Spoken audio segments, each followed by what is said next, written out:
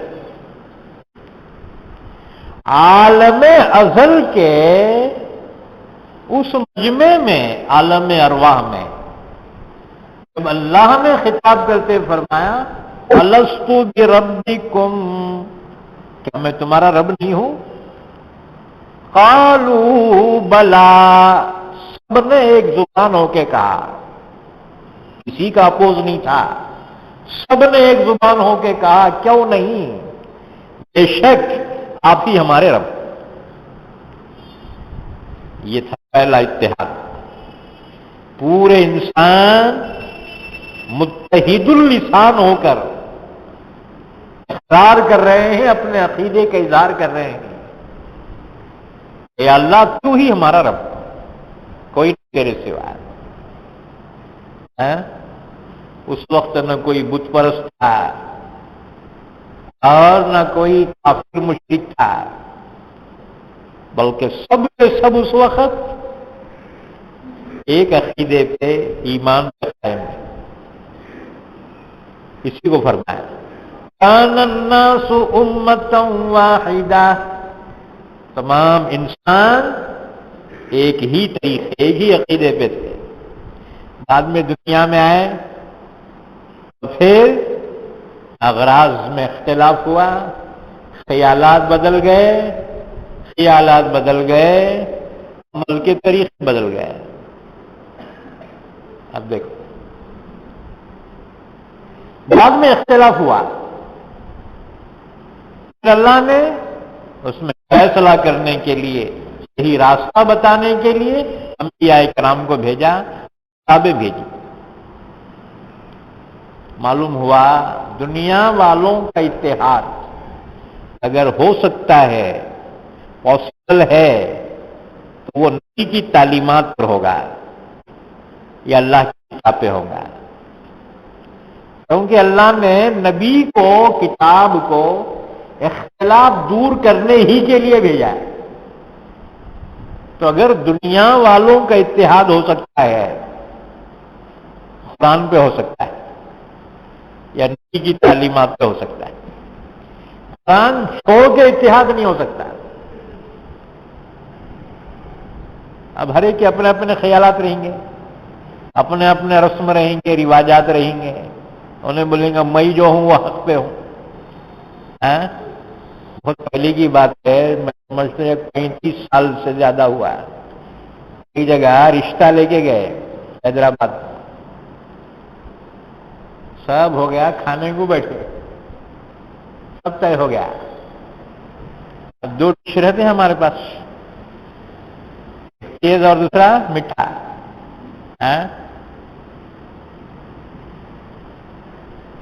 اب وہ میٹھے کے بارے میں بحث ہوئی.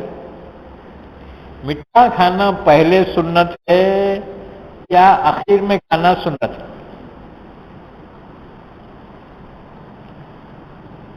میزبان بولتے تھے پہلے سنت ہے، مہمان بولتے نہیں آخر میں میٹھا کھانا سنت ہے.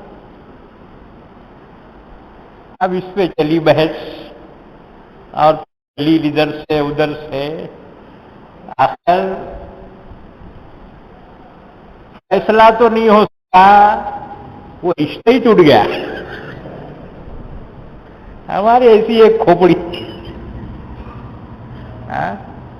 یہ گوشت کھانے کی وجہ سے کبھی کبھی جو ہے نا دماغ پہ ایسا چل جاتا ہے، وہ گیس، گوشت کا گیس، کبھی دماغ کام نہیں کرتا. اب یہ کوئی بحث کی بات ہے کیا؟ بھائی جو پہلے مانتا تھا انہیں پہلے کھانا تھا، آخر میں مانتا انہیں آخر میں کھانا تھا. ہمارے لڑایا ایسے کھانا پہلے سنت ہے کہ آخر میں کھانا سنت، وہ تو طے نہیں ہوا، طے ہوئے سے رشتے ٹوٹ گئے. اب دیکھو دنیا میں اختلاف ختم نہیں ہوں گے جب تک کہ دنیا کی تعلیم پر متحد نہیں ہوگی. نبی کی تعلیمات ہی متحد کر سکتی. قرآن ہی متحد کر سکتا ہے انسانوں کو، دوسرا کوئی ذریعہ نہیں. رسومات، رواجات، باقی عقیدے، یہ اتحاد کے بجائے اور اختلافات پیدا کرنے کے لیے لوگ سوالات جوابات دے رہے. جوابات سوالات سے مسئلہ حل ہوا کیا؟ نہیں ہوا. اتنا ضرور ہوا اپنے پارٹی کے لوگ دوسری طرف جا رہے تھے، رک گئے. اتنا فائدہ ہوا جی. دوسرا کیا فائدہ ہوا؟ دنیا میں اختلافات ختم نہیں ہوں گے. اللہ نے اختلافات ختم کرنے کے لیے جن دو چیزوں کو بھیجا انہی سے اتحاد ہو سکتا ہے. قرآن پہ ہو سکتا ہے، نبی کی تعلیمات ہی پہ اتحاد ہو سکتا ہے. کان الناس امتا واحدہ، تمام انسان ایک ہی خیال پر تھے، ایک ہی عقیدے پر تھے. کب تھے؟ عالم ازل میں. یہ قول ہے حضرت ابی بن کعب رضی اللہ تعالیٰ عنہ کا اور حضرت ابن زید رضی اللہ تعالیٰ عنہ. اچھا، نمبر 2، حضرت عبداللہ ابن عباس رضی اللہ تعالیٰ عنہ فرمایا کہ حضرت آدم و حوا علیہم السلام جب جنت سے اتارے گئے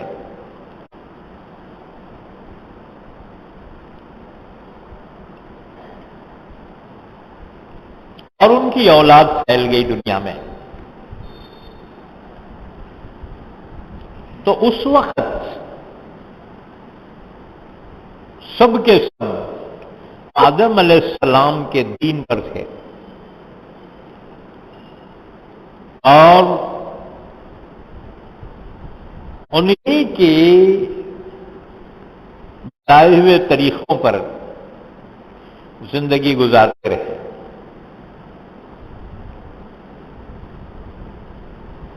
تو یہ زمانہ تھا تمام انسان کا عقیدہ ایک تھا.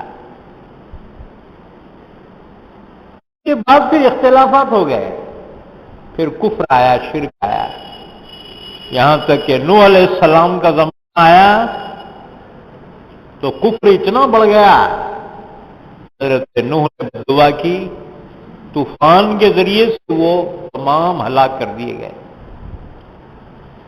ایک قول یہ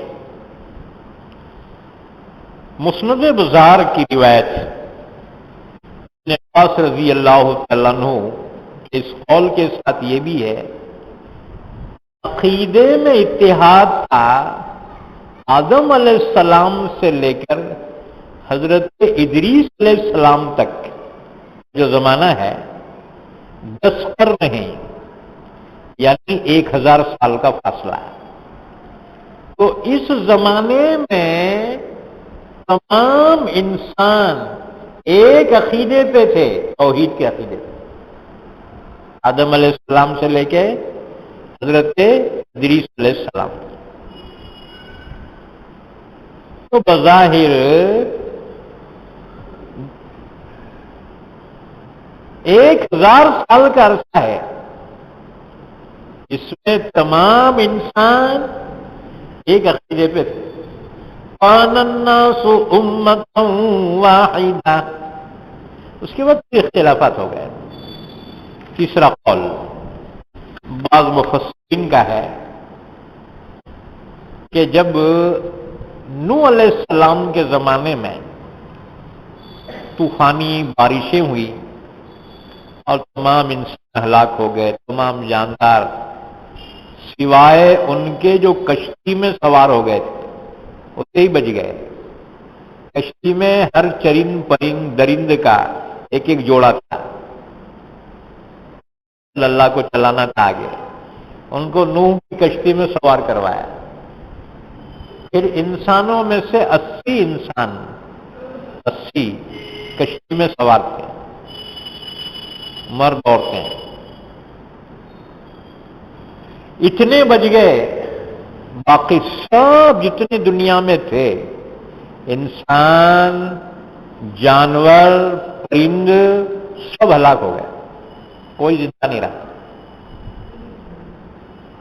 اب جب 6 مہینے کے بعد طوفان تھم گیا، اللہ نے حکم دیا،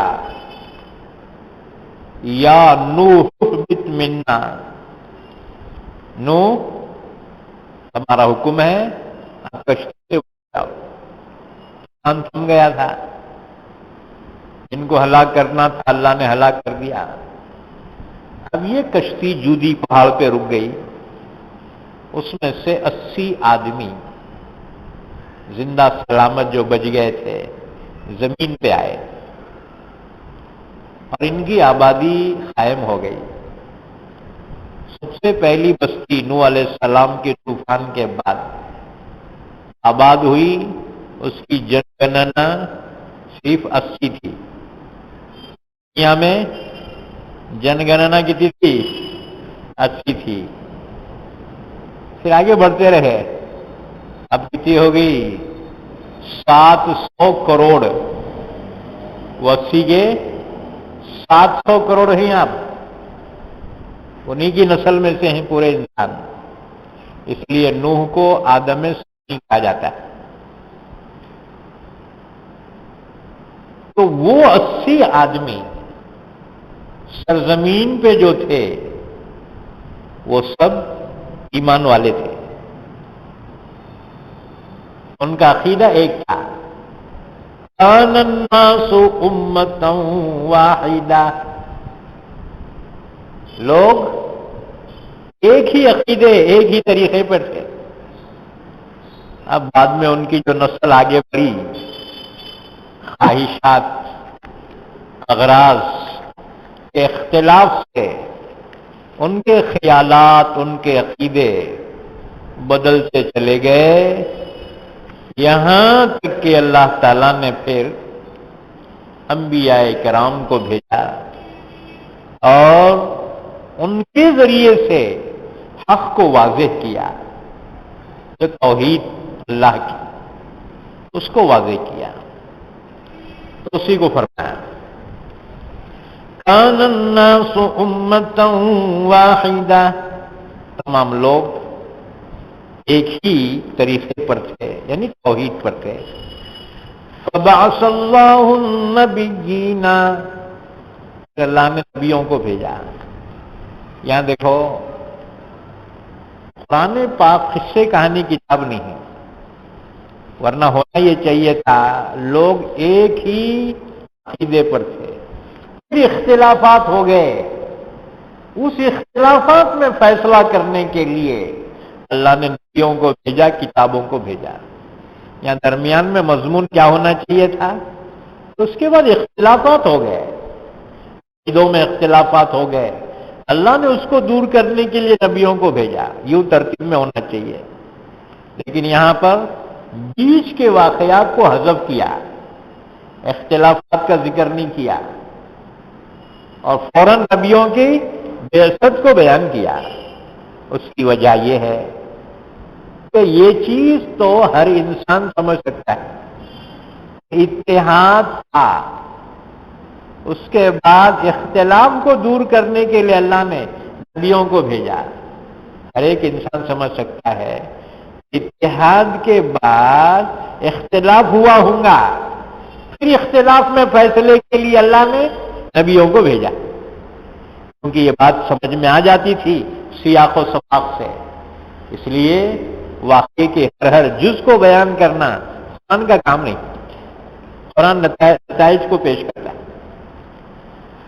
لِيَحْكُمَ بَيْنَ النَّاسِ فِيمَا اخْتَلَفُوا فِيهِ، بھیجا تاکہ فیصلہ کرے لوگوں کے درمیان جس میں وہ اختلاف کر رہے ہیں، حق بات کو واضح کر دے، اس کو فیصلہ بولیں گے۔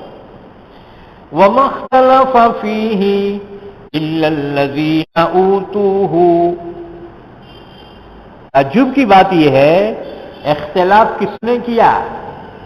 جاہلوں نے نہیں کیا، اہل علم نے کیا۔ دنیا میں جتنے بھی فرقے ہیں نا، جاہلہ بناتے کا فرقے، جاہلوں کی سوچ کیا رہتی جی؟ جتنے فرقے کے بانی ہیں نا، علم والے ہیں، ان کے بعد چکری رہتی، یہ چکری گھما نیا فرقہ۔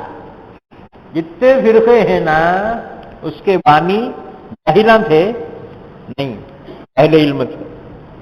وَمَا اخْتَلَفَ فِيهِ إِلَّا الَّذِينَ أُوتُوهُ، جن کو کتاب کا مخاطب بنایا گیا تھا انہوں نے اختلاف کیا۔ اختلاف ناسمجھوں نے نہیں کیا، یہ عتیشانوں نے کیا۔ اڑواں سوچ، علم دے تو ہدایت بھی دے، اللہ علم دے سمجھ بھی دے، ورنہ یہ علم انسان کو گمراہ بنا دیتا ہے۔ اچھا، شیطان جو ہے پڑھا لکھا تھا کہ بہت بڑا علم والا تھا، پڑھا لکھا نہیں تھا۔ اب دیکھ، اچھا دیوانہ آدمی انہیں دوسروں کو کیا گھما سکتا جی؟ علم والا بھی گھما سکتا ہے۔ دنیا میں جتنے بھی فرقے ہیں تو ان سب کے بانی جو ہے نا علم والے رہے۔ یہ علم والے اگر علم کے ذریعے سے ہدایت نہ ملے، یہ خود گمراہ ہوتے ہیں، اوروں کو گمراہ کرتے ہیں۔ قد ضلوا واضلوا کثیرا، گمراہ ہوئے اور بہت سو گمراہ کیا۔ کہ یہود نصارہ کون تھے؟ جاہلاں تھے نہیں، اہل علم تھے۔ اور دیکھو، کوئی بھی کتاب کسی امت کے لیے اللہ کی جانب سے آتی ہے، اس کے اولین مخاطب اہل علم ہوتے ہیں، کیونکہ جاہل اتنا کیا سمجھ سکتے جی؟ ان کو سمجھنے کی اتنی کیپیسٹی نہیں رہتی۔ تو کسی بھی امت کو جو کتاب دی گئی اس کے اولین مخاطب اہل علم، پہلے یہ گمراہ ہوتے ہیں پھر جاہل گمراہ ہوتے ہیں۔ جس قوم کے اہل علم گمراہ ہوتے ہیں اس قوم کے جاہل بھی گمراہ ہوتے ہیں، اور جس قوم کے اہل علم ہدایت یافتہ ہوتے ہیں اس قوم کے جاہل بھی ہدایت یافتہ ہوتے ہیں۔ کیونکہ اہل علم کا کام ہی ہے کہ وہ حق کی دعوت دیتے، کسی کے گمراہ ہونے کا سوال ہی نہیں پیدا ہوتا۔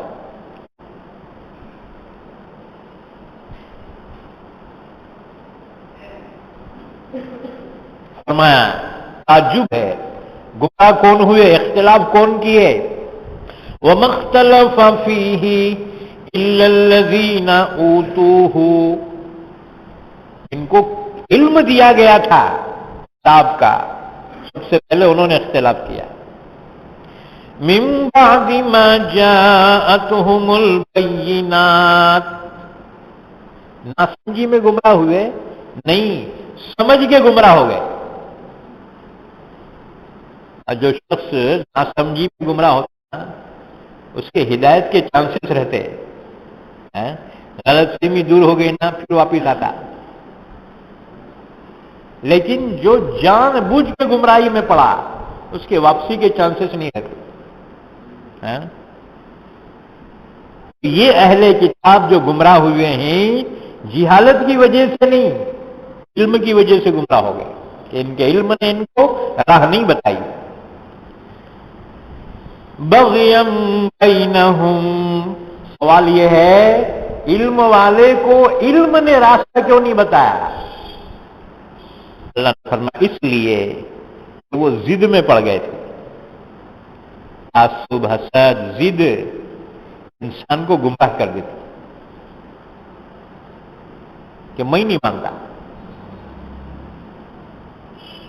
ظاہر بات ہے یہ ضد ہے، حق آنے کے بعد قبول کرنا چاہیے، حق کو سمجھنے کے بعد قبول کرنا چاہیے۔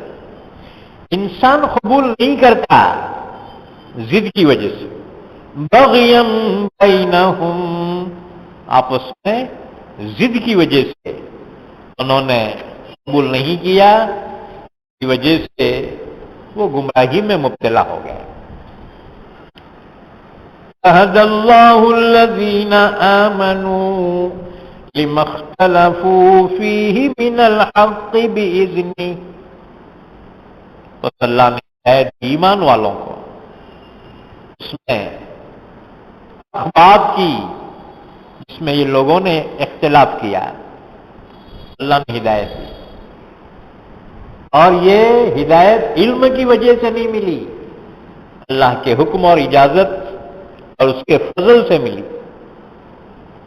کوئی شخص علم سے ہدایت نہیں پاتا، اللہ کے فضل سے ہدایت پاتا ہے، ورنہ دنیا میں علم والے بھی بہک جاتے ہیں، جس کا ہم اپنی آنکھوں سے مشاہدہ کرتے ہیں۔ تو اللہ تعالیٰ نے ہدایت دی ایمان والوں کو، ان کی سمجھ، ان کی سوچ حق کے مطابق کرنی۔ واللہ یہدی من یشاء الی صراط مستقیم، اللہ جس کو چاہتا ہے سیدھے راستے کی ہدایت دیتا ہے، تو ہدایت اللہ کے اختیار میں۔ تو یہ حب دنیا کے نقصانات ہیں کہ علم کے باوجود گمراہی میں مبتلا ہوتا ہے۔ یہ حب جاہ اور حب مال کی وجہ سے گمراہی ہے کہ انسان اپنے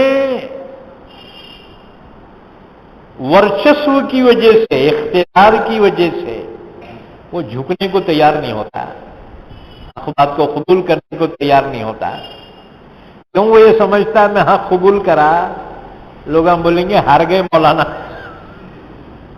جی انسلٹ ہو جاتی اپنی، انسلٹ کو مر کے جو ہے انہیں حق بات قبول نہیں کرتا۔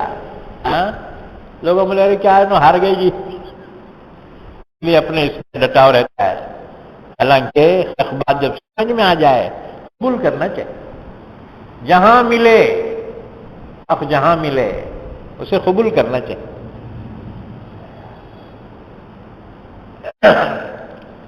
اس کے بعد پھر فرمایا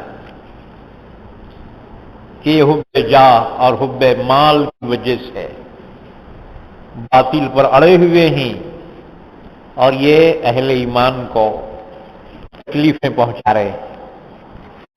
جیسے یہود نے، عیسائیوں نے نبی کریم صلی اللہ علیہ وسلم کا انکار کیا، حالانکہ جانتے تھے یہ نبی برحق ہیں، ظاہر بات ہے آپ کو بڑا صدمہ پہنچا۔ یہ لوگ اپنی کتابوں میں میرا تذکرہ پڑھتے ہیں، محض تعصب کی، حسد کی وجہ سے انکار کر رہے ہیں، آپ کو بڑا صدمہ ہوا۔ اللہ تسلی دے رہا ہے نبی کو بھی اور امت کو بھی۔ یہ کیا پہلی مرتبہ ہو رہا؟ پہلے سے ہی چلا رہا یہ۔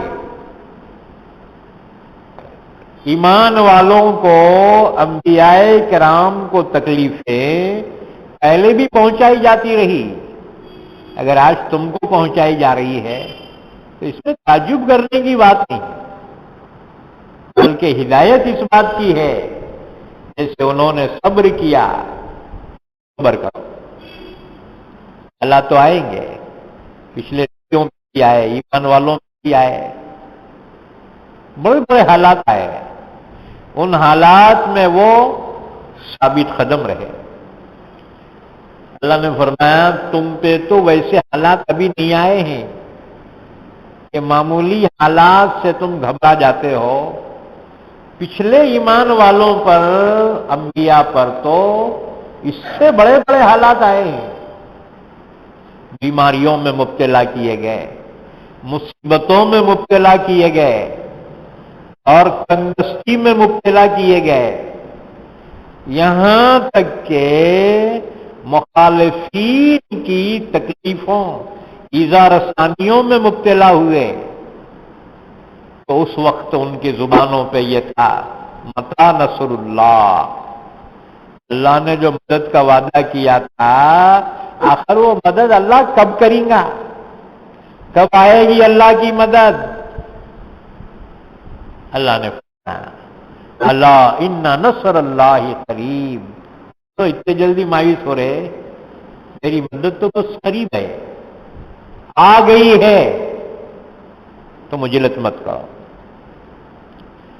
سلسلے میں آیت شریفہ کا شان نزول، یہ آیت شریفہ جنگ احزاب کے موقع پہ نازل ہوئی ہے۔ جنگ احزاب جسے جنگ کہتے ہیں، قرآن نے اس کو احزاب کہا اور تاریخ میں اس کو خندق کہتے ہیں۔ سن 5 ہجری میں یہ جنگ لڑی گئی۔ مشرکین مکہ اور مشرکین عرب نے اتحاد کر کے مدینے پاک پہ حملہ کیا۔ اوپر کے حصے سے بھی آئی مشرکین عرب کی فوجیں، نشیب سے بھی آئی۔ نبی کریم صلی اللہ علیہ وسلم نے خندق کھودنے کا حکم دیا مدینے کی 3 جانب، کیونکہ چوتھی جانب سے کوئی باضابطہ لشکر داخل نہیں ہو سکتا تھا، کھجور کے گھنے باغات تھے، پہاڑیاں تھیں، لیکن 3 جانب مدینے کی غیر محفوظ تھی۔ آپ صلی اللہ علیہ وسلم نے حکم دیا خندق کھودنے کا۔ 3.5 میل کی خندق تھی، 3.5 میل کی خندق تھی، تقریباً 6 کلومیٹر ہوں گے، زیادہ ہوتا ہے، گھر کو جا کے کرو حساب۔ 3.5 میل کی خندق صحابہ نے تیار کی۔ اب مشرکین اتنی بڑی تعداد میں آئے ہیں، اللہ کے نبی نے دفاعی جنگ لڑی کے اندر، شہر مدینہ میں رہ کر چاروں طرف سے گھیر لیا اور کوشش کرنے لگے کہ خندق کو پار کر کے اندر آ جائیں، مدینے کی اینٹ سے اینٹ بچا دے۔ اتنی بڑی خندق تھی، اتر کر باضابطہ کوئی چڑھ کے نہیں آ سکتا، اتنی چوڑی تھی، اتنی گہری تھی۔ پھر بھی کچھ جیالے جو ہے اس میں اتر کے اوپر آنے کی کوشش کی ہے۔ صحابہ نے تیروں اور پتھروں سے ان کو وہیں پہ کچھر بنا دیا، نہیں آ سکے، دوسروں نے ہمت نہیں کی، بہرحال کچھ واپس چلے گئے۔ یہ محاصرہ کئی دنوں تک رہا۔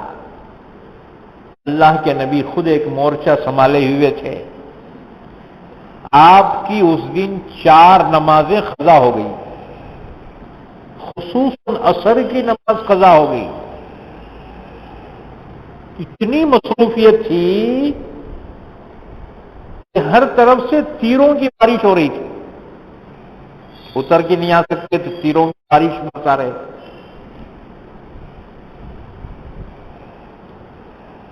ایسا دن صحابہ نے پوری اپنی تاریخ میں نہیں دیکھا تھا۔ ادھر یہودیوں کا خطرہ مدینے میں، خواتین نعوذ باللہ حملہ نہ کر دیں، قلعے میں ان کو بند کر دیا خواتین کو۔ حضرت حسان کو اس پر مقرر کیا تھا نگران، حضرت حسان، تو اللہ نے اس کی منظر کشی کی اور اس موقع پر یہ آیت شریفہ نازل ہوئی۔ ایمان والوں کو اللہ نے ہمت دلائی، تسلی کی کہ اتنے حالات سے تم گھبرا گئے، تم سے پہلوں پہ جو حالات آئے انبیاء کرام پر، ایمان والوں پر، انہوں نے کہا ما نصر اللہ، آخر اللہ کی مدد کب آئے گی؟ اتنی مصیبتیں ان پہ آئی تو میں تو کچھ بھی نہیں ہے یہ، ابھی سے ڈر گئے۔ کیا تم جنت میں یوں ہی داخل ہونا چاہتے ہو بغیر آزمائش کے؟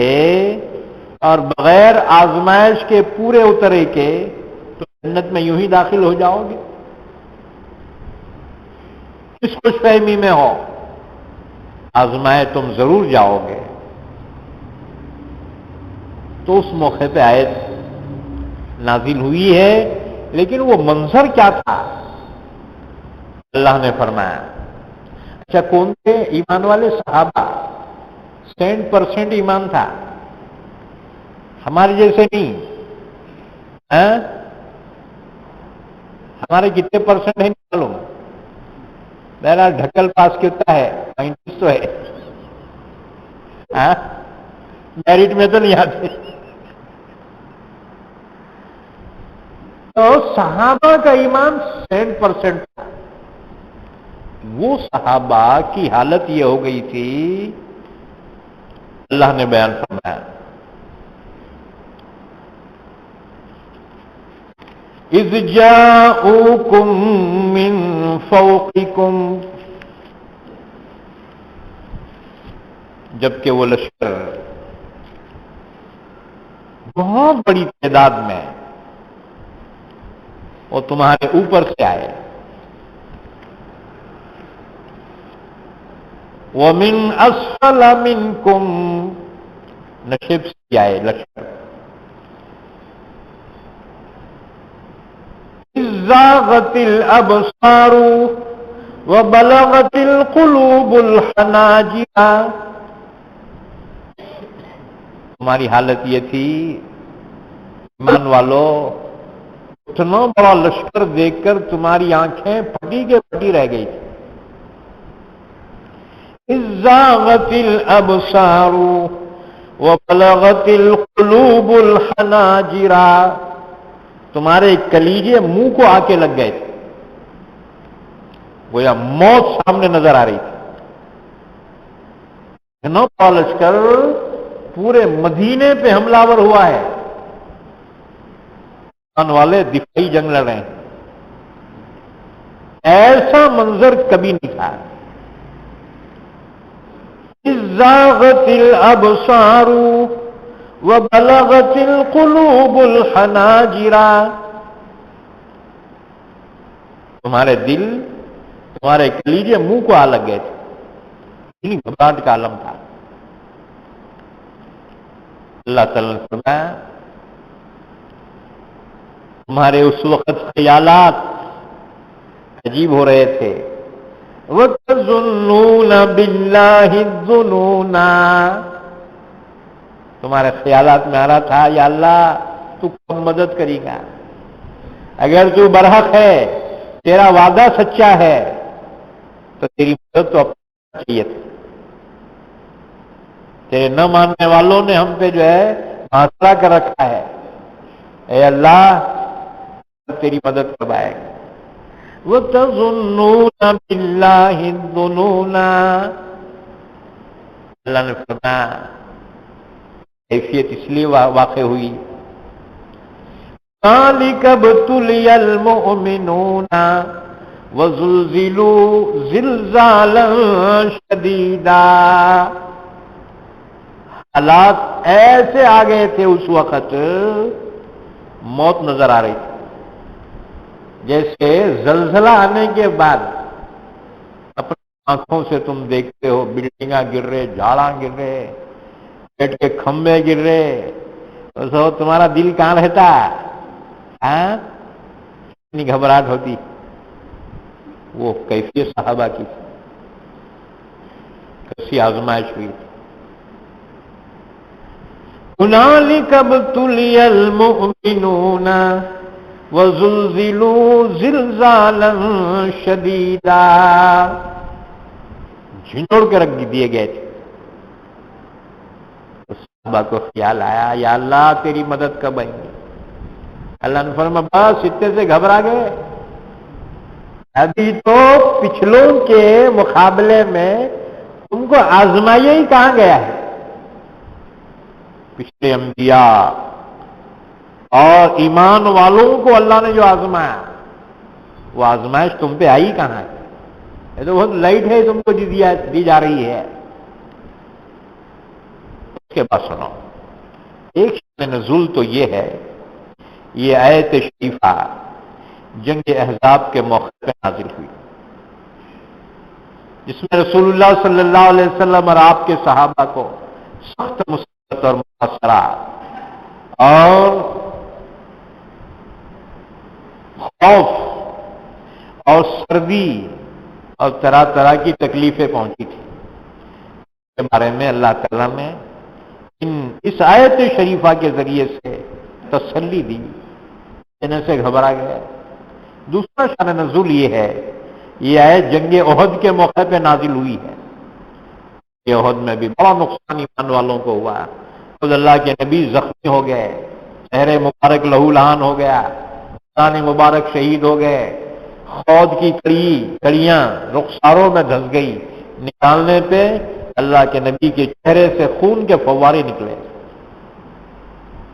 70 صحابہ شہید ہو گئے، اور آپ کے چچا سید الشہداء امیر حمزہ، ان کے ناک کان کاٹے گئے، انگلیاں کاٹی گئی، کلیجہ ڈالا گیا، چھپا کے تھوک دیا گیا۔ اتنی مصیبتیں احد کے اندر آئی، ایمان والے گھبرا گئے، یا اللہ تیری مدد کر آئے گی؟ اللہ نے یہ آیت نازل فرمائی، اتنے سے گھبرا گئے؟ جنت میں یوں ہی جاؤ گے، پھگٹ ہے جنت؟ اتنا آزمایا اللہ نے صحابہ کو۔ اب ہم سمجھتے ہیں ہمارا کچھ بھی نہیں کرے سیدھا جنت میں، باپ کی جاگیر ہے۔ ایک بھالی زمین کو فری دیتا، جنت کیا فری میں ہے یہ؟ بات کرنی پڑے گی، عبادت کرنی پڑے گی، اس کے ساتھ پھر امید رکھو اللہ تعالیٰ سے۔ سنو، شأن نزول آیت حضرت عطا فرماتے ہیں، جب رسول اللہ صلی اللہ علیہ وسلم مدینہ منورہ تشریف لائے تو آپ کے ساتھ بہت تنگی گزرنے لگی۔ صحابہ آپ کے ساتھ آئے تھے، بہت تنگی، کیونکہ وہ بالکل خالی ہاتھ اپنے وطن سے یہاں آئے تھے، گھر بار زمین جائیداد ایسا سب مکے میں چھوڑ کر آئے تھے، جان بچا کے آئے تھے، خالی ہاتھ آئے تھے، میں تنگی گزرنے لگی۔ اللہ تعالیٰ نے تسلی دی، انہیں پہ گھبرا گئے، ان سے پچھلے ایمان والوں پہ تو اس سے بھی بڑھ کے حالات آئے تھے، انہوں نے صبر کیا، صبر کرو۔ ایک حدیث پاک سنو، ایک مرتبہ حضرت خباب ابن الارت رضی اللہ تعالیٰ عنہ نے عرض کیا، مکی زندگی میں تکلیفیں ہو رہی تھی بہت، حضرت خباب رضی اللہ تعالیٰ عنہ نے حضور صلی اللہ علیہ وسلم سے عرض کیا، یا رسول اللہ صلی اللہ علیہ وسلم، آپ ہماری امداد کی دعا نہیں کرتے؟ اللہ سے دعا کرو، اللہ ہماری مدد کرنا ہے۔ آپ نے فرمایا، کیا ابھی سے گھبرا گئے؟ ابھی سے گھبرا اٹھے؟ سنو، تم سے پہلے موحدوں کو پڑھ کر ان کے سروں پہ آرے رکھ دیے جاتے تھے اور چیر کر ٹھیک 2 ٹکڑے کر دیے جاتے تھے، لیکن تاہم وہ توحید و سنت سے نہ ہٹتے تھے، شہید ہو جاتے تھے۔ لوہے کی کنگھیوں سے ان کے گوشت پوست نوچے جاتے تھے، لیکن تاہم وہ دین خدا کو نہیں چھوڑتے تھے۔ اس کے بعد آپ صلی اللہ علیہ وسلم نے فرمایا، قسم ہے خدا کی، اس میرے دین کو میرا رب اس قدر پورا کرے گا، بلا خوف و خطر، صنعاء سے حضرموت تک کا سفر ایک ایک سوار کرنے لگے گا، اسے خدا کے سوا خوف نہیں ہوگا۔ اور حضرموت یہ 2 شہر یمن میں ہیں۔ اللہ کے نبی نے بشارت دی، اللہ میرے دین کو اتنا عام کر دے گا، اتنا امن قائم ہوگا کہ تنہا سوار حضرموت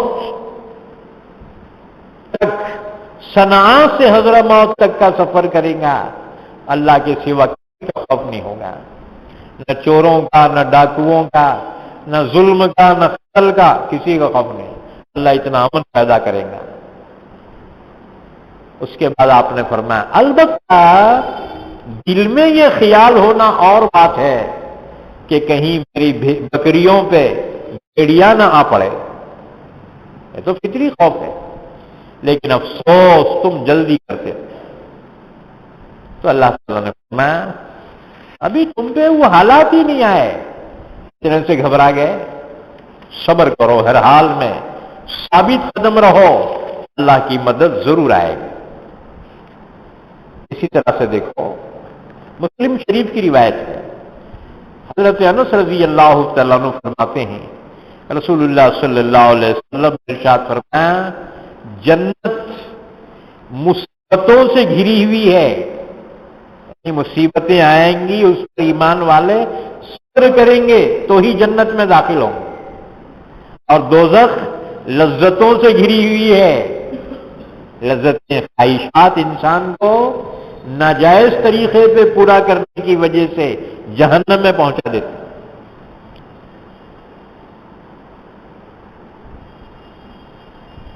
ایک حدیث پاک اور بندے جب نا امید ہونے لگتے ہیں اللہ تعالیٰ تعجب فرماتا ہے کہ میری فریاد رسی کا وقت آ پہنچا ہے اور یہ بندہ مجھ سے نا امید ہو رہا ہے۔ اللہ جب مصیبت کو دور کرنے کا ارادہ کرتا ہے اس وقت بندہ اللہ سے نا امید ہوتا ہے، تو کیا اللہ تعالیٰ ساتھ نہیں دیتا، ایسے ہی مر جاتے کیا؟ اللہ فرماتا رہے بندے میری مدد آ رہی ہے، مایوس کیوں ہو رہا ہے؟ پس اللہ تعالیٰ بندے کی عجلت پر اور اپنی رحمت پر اللہ کو بھی ہنسی آ جاتی، مدد کرنا ہے اور نے جو ہے مایوس ہو رہا ہے۔ اللہ کی رحمت سے مایوس نہیں ہونا چاہیے، آزمائش آئیں گی، پچھلوں پہ بھی آئی ہے۔ ام حسبتم ان تدخلوا الجنت، کیا تمہارا یہ خیال ہے، گمان ہے کہ جنت میں یوں ہی داخل ہو جاؤ گے؟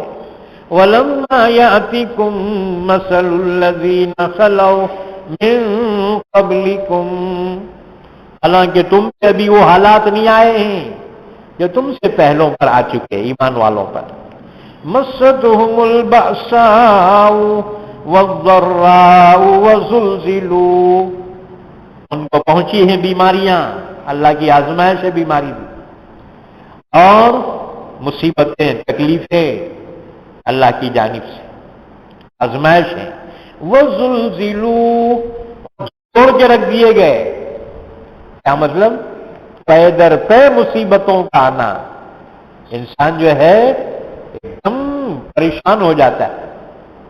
ایک بچہ بیمار، لانے لے جانے میں انہیں اچھا نہیں ہوا، دوسرا پھر ہوتا بیمار، دوسرا پھر ہوتا ہے، ابھی ایک نقصان ہوا پھر دوسرا نقصان۔ انسان برداشت نہیں ہے، سب سے کمزور ہے انسان۔ انسان کو خوشی بھی برداشت نہیں ہوتی، غم بھی برداشت نہیں ہوتا، کبھی خوشی میں مر جاتا ہے، کبھی غم میں مر جاتا ہے۔ اس لیے اللہ نے جنتی جنت میں داخل ہوں گے اور دوزخی دوزخ میں، اللہ تعالیٰ ایک مینڈے کی شکل میں لا کر جنتیوں اور دوزخیوں سے فرشتے کے ذریعے سے پوچھنے لگائیں گا، اے پہچانتے ہو یہ کیا ہے؟ وہ کہیں گے مینڈا ہے، آ جائیں گا مینڈا نہیں ہے، یہ موت ہے، دنیا میں تم کو آیا کرتی تھی، آج اس موت کا بھی ہم خاتمہ کر رہے ہیں، اس کو ذبح کر دیا جائے گا، کہا جائے گا جنتی ہمیشہ کے لیے جنت میں ہیں، اب کبھی موت نہیں آئے گی، جہنمی ہمیشہ جہنم میں رہیں گے، موت نہیں آئے گی، موت کا خاتمہ کیا جائے گا۔ کیوں خاتمہ کیا جائے گا موت کا؟ اس لیے کہ جہنم میں ایسے عذابات ہیں کہ انسان ان عذابات کی ہیبت سے مر جائے، اور جنت میں ایسی نعمتیں ہیں انسان خوشی میں مر جائے. خوشی برداشت نہیں ہوتی. اگر کسی کو جو ہے بولے میاں تیرے کو 1 کروڑ کی لاٹری لگ گئی ہے، وہیں مر جاتا. انسان کو خوشی بھی برداشت نہیں ہوتی اور غم بھی برداشت نہیں ہوتا. اللہ تعالیٰ نے وہاں موت کا ہی ختمہ کر دیا کہ ہمیشہ راحتوں میں جنت میں بنا رہے اور جہنمی ہمیشہ عذاب میں رکھے.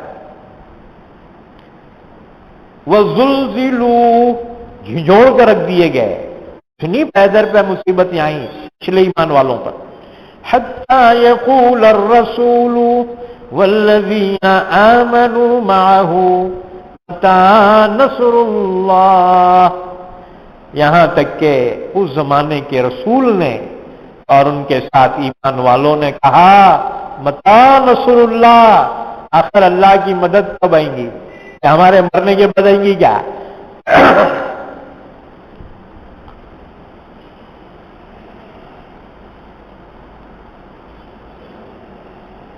یاد رکھو تو سارے سہارے ٹوٹ جاتے ہیں تو خدا کی مدد آتی ہے.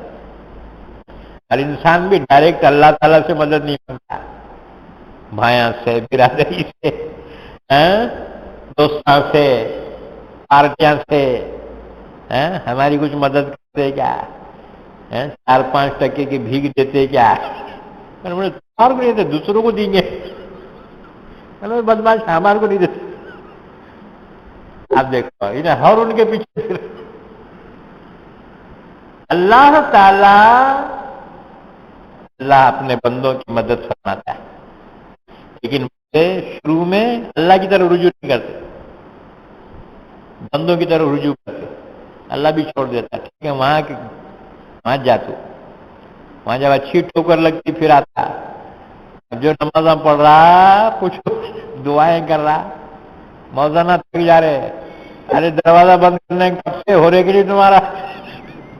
ارے ٹھہرو موزن سب دعا ہونی. دنیا جب ٹھوکر پہ رکھ دیتی ہے، اب خدا کا در یاد آتا ہے، اب مانگ رہا ہے.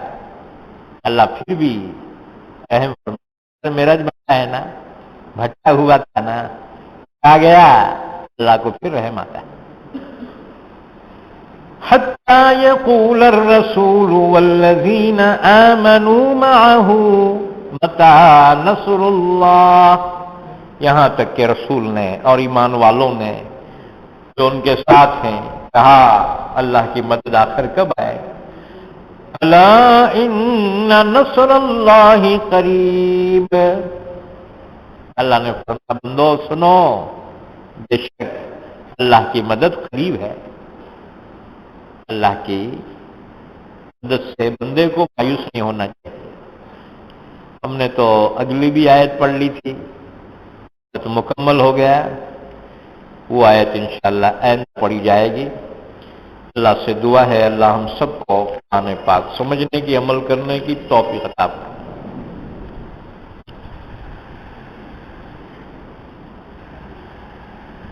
بھائی ایک ساتھی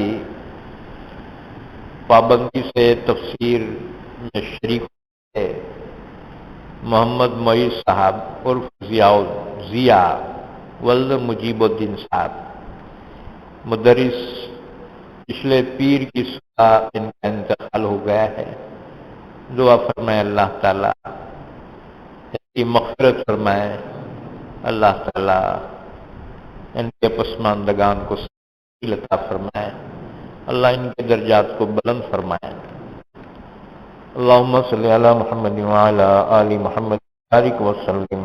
اللہ ہمارے گناہوں کو معاف فرما، خطاؤں سے درگزر فرما، ہم سب سے رحم کا کرم کا معاملہ فرما، ہماری جان و مال، عزت، آبرو، ایمان کی حفاظت فرما، ہمارے مرحومین کی مغفرت فرما، ہمارے بیماروں کو شفائے کامل عطا فرما، پریشان حالوں کی پریشانی دور فرما، حاجت مندوں کی حاجت روائی فرما، بے اولادوں کو نیک اولاد عطا فرما، رکاوٹوں کو دور فرما، جنہ و شیاطین کے شرور و فتنوں سے ان کی حفاظت فرما، جادو ٹونوں سے حفاظت فرما، حوادثات سے حفاظت فرما۔ اے اللہ جب تک زندہ رکھ، ہم تمام کو اسلام کو زندہ رکھ اور خاتمہ ایمان پر فرما۔ صلی اللہ علی نبینا محمد وعلی آلہ وصحبہ اجمعین برحمتک یا ارحم الراحمین۔